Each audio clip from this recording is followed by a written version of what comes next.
Hello everyone, welcome back to my channel. In this video, we are going to talk about the difference between a for loop and for in loop in JavaScript. Okay, now first let's take a look at a for loop. In this example, we are using a for loop to log the numbers 0 through 4 to the console. Okay, the loop has three parts: the initialization where I equals to 0, the condition I less than 5, and the update incrementation I plus plus. Okay, the loop runs as long as the condition is true and the update is executed at the end of each iteration. Now let's look at for in loop. In this example, we are using a for in loop to loop over the properties of an object and log them to the console. Okay, the loop uses the prop variable to represent the property name and object in bracket there is prop to represent the value of that property. So what's the difference between these two types of loops? The main difference is that a for loop is used to iterate over a sequence of values like an array, while a for in loop is used to iterate over the properties of an object. Understand?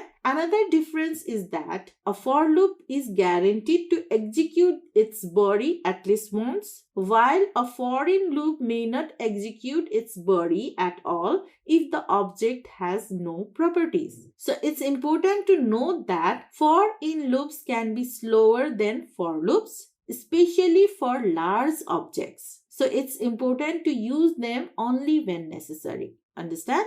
That's all for this video. I hope you found it helpful in understanding the difference between for loop and for in loops in JavaScript. Thank you for watching and please subscribe to our channel.